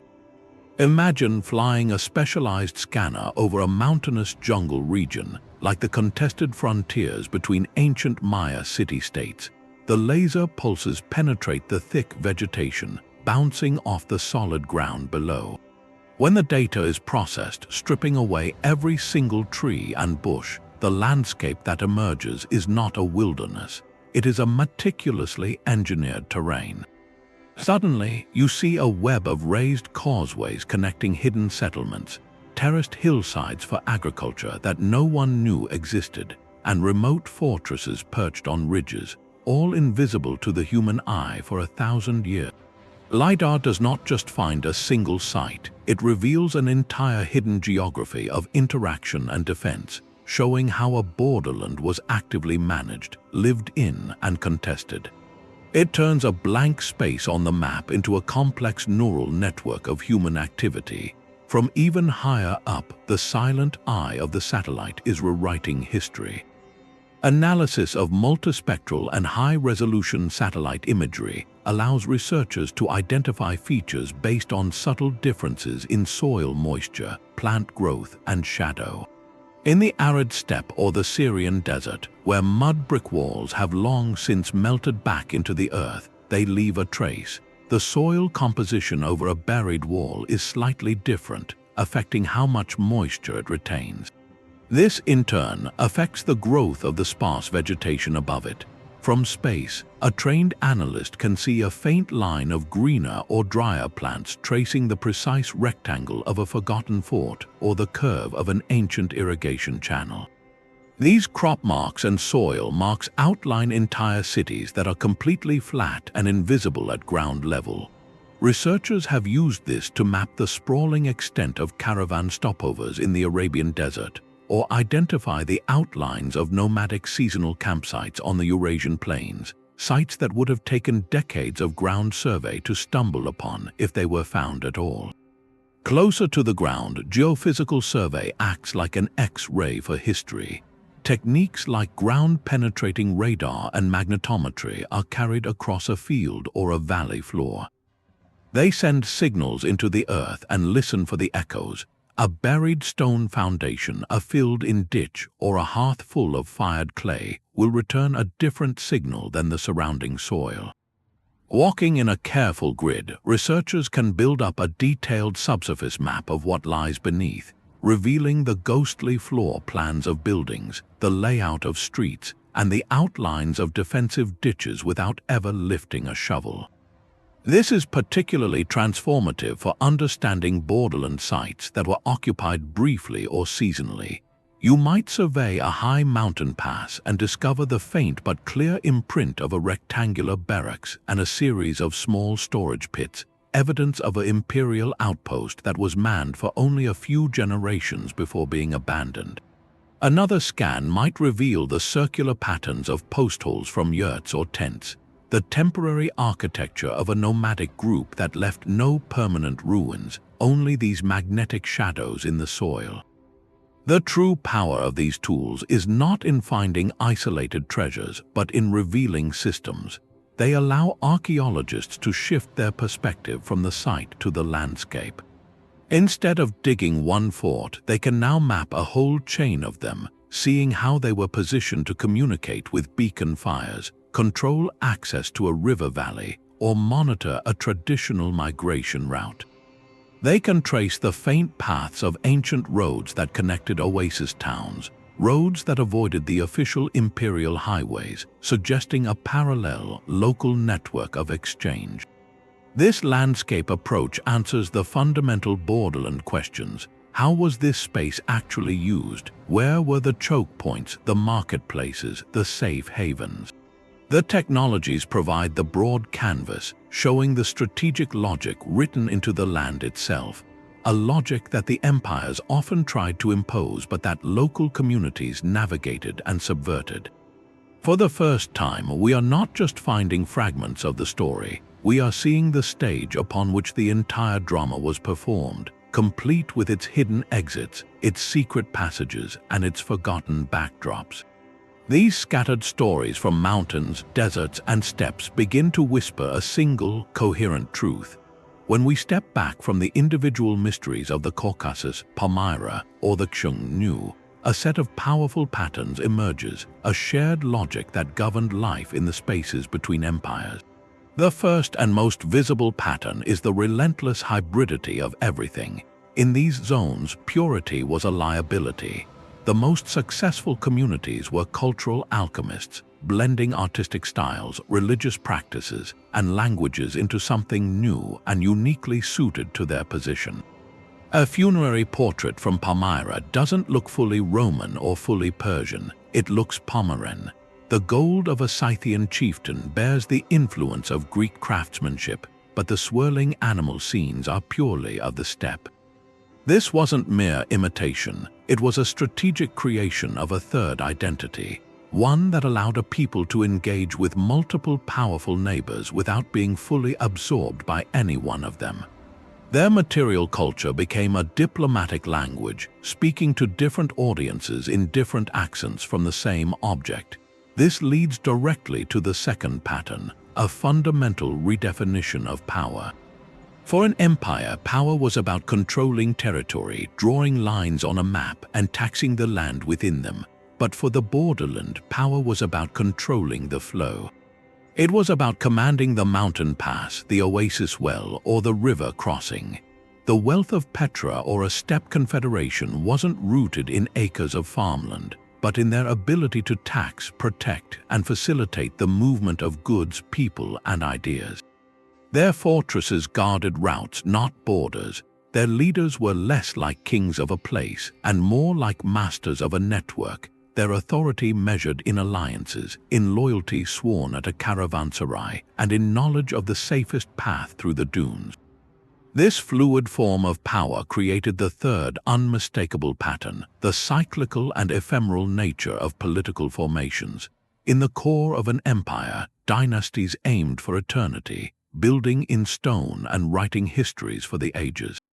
In the borderland, political entities rose and faded with the rhythm of opportunity and pressure. A charismatic leader could unite tribes into a formidable confederation that extracted tribute from Rome and Persia alike, as Attila did. But that construction was often personal, held together by the force of one individual's will and the immediate benefits he provided. Upon his passing, the coalition could dissolve as quickly as it formed, its components flowing back into the landscape, waiting for the next moment of coalescence. Kingdoms like Caucasian Albania or Himyar persisted longer, but their histories are marked by dramatic shifts in allegiance, religion, and fortune, adapting their very constitutions to survive the changing tides of imperial ambition. Their stories feel less like straight lines and more like pulses, bright flashes of centralized power in a landscape that defaulted to a more distributed, durable form of social organization. Underpinning all of this is the final, most profound pattern, the vast and consistent gap between external perception and internal reality. The empires saw the borderland through a lens of simplification and fear. To Roman scribes, the steppe was a savage void. To Chinese historians, the Xiongnu were a chaotic horde. These were not descriptions but caricatures, necessary fictions that allowed the empire to justify its walls and its campaigns. They erased the sophisticated diplomacy of a Lakhmid king, the complex social structure of a Sarmatian tribe, the vibrant theological debates within a Jewish Himyar. The borderland's internal reality, one of nuanced negotiation, calculated identity, and deep cultural innovation, was invisible to the chroniclers in the capital because it did not fit the story they were hired to tell. This gap is why these regions seem to disappear. We are often left reading the empire's dismissive summary of a people rather than the people's own story of themselves. The silence we encounter is not an accident of preservation, but a direct consequence of this historical viewpoint, a viewpoint that could only see the spaces between its own lines as empty, waiting to be filled with its own narrative. Recognizing these shared patterns does something crucial. It transforms our understanding from a collection of isolated mysteries into a recognizable phenomenon. The hybrid artifact, the network-based power, the cyclical state, the biased record, these are not quirks of one forgotten kingdom. They are the universal signatures of the ancient borderland. They are the rules of the game for surviving and thriving in history's most contested and creative spaces. This profound silence is not a dead end, but a powerful invitation. The empty spaces on our historical maps exert a magnetic pull, drawing us in precisely because they are blank. Our minds are wired to complete patterns, to connect dots, and when the evidence stops, our imagination instinctively rushes to fill the void. This is where history meets mystery, and the borderland's greatest legacy may be its ability to generate endless questions. A missing kingdom becomes a canvas for our deepest curiosities. Was it a utopian society lost to time, or a brutal tyranny rightly forgotten? Did its people possess secret knowledge that vanished with them? The lack of a definitive answer is not a failure of scholarship. It is the source of the story's enduring power. It allows for speculation, for alternative histories, and for a sense of wonder that a fully documented chronicle can sometimes lack. we are captivated by the idea of a complete world with its own heroes and tragedies that existed just beyond the edge of the light, waiting to be rediscovered. This allure, however, is a double-edged sword. The same vacuum that invites wonder also creates a dangerous space for invention. Without a solid historical record to anchor it, the story of a lost borderland can easily be bent to serve modern agendas. In the absence of facts, myths rush in. A shadowy ancient confederation can be romanticized as a noble, pure ancestor race by one group, or demonized as a barbaric horde by another. The archaeological fragments, those mixed style pots and borrowed words, are fragile things. They can be selectively interpreted to weave a nationalist narrative, claiming a direct, exclusive lineage from a glorious ancient kingdom to a modern nation-state. This process of appropriation strips the borderland of its true essence, its beautiful, complicated hybridity, and forces it into a narrow, modern box. It seeks to claim the silence as proof of a singular, superior past, when in reality, the silence speaks of mixture, adaptation, and shared space. The historian's craft is fundamentally challenged by this terrain. Faced with a gap in the record, the traditional toolkit of reading texts and analyzing official monuments falls short. To even begin to hear the whispers of the borderland, one must become an interdisciplinary detective. The linguist decodes the journey of a single word. The archaeobotanist reads the story of survival in a handful of charred seeds. The geneticist traces a family line across a continent through a strand of ancient DNA. The climate scientist models a drought that may have emptied a city. No single expert holds the key. The truth emerges only from the conversation between these fields, from cross-referencing the chemical analysis of a metal artifact with the pollen record from a nearby lake bed, or by comparing the spread of a pottery style with the genetic markers found in nearby burials. This collaborative detective work forces a humbling realization. We must accept that some questions will never have definitive answers. We may never know the true name of the Scythian king buried under that magnificent kurgan, or the exact words of the treaty signed between a Roman legate and a Lakhmid phylarch. We have to become comfortable with probabilities, with likely scenarios, and with narratives that are rich in context but acknowledge their own gaps. This humility is not a surrender, it is a deeper form of understanding. It recognizes that the past is not a puzzle to be solved with every piece snapped into place, but a vast, partially illuminated landscape. We can map the major features, trace the well-worn paths, and even reconstruct some of the voices that echoed there. But we must also respect the shadows, the areas where the light simply does not reach. These historical silences, then, teach us as much about ourselves as they do about the past. They test our desire for neat stories against the messy reality of human experience. They challenge us to resist the easy allure of myth and to embrace the harder, more rewarding work of multidisciplinary synthesis. And ultimately, they remind us that history is not just about the voices that shouted loud enough to be heard across millennia. It is also about learning to listen to the quiet, to appreciate the profound stories told in the spaces between the words, in the enduring mystery of all that was lived, lost, and remembered only in the land itself. The borderland's silence is not an absence of history, but a different kind of record.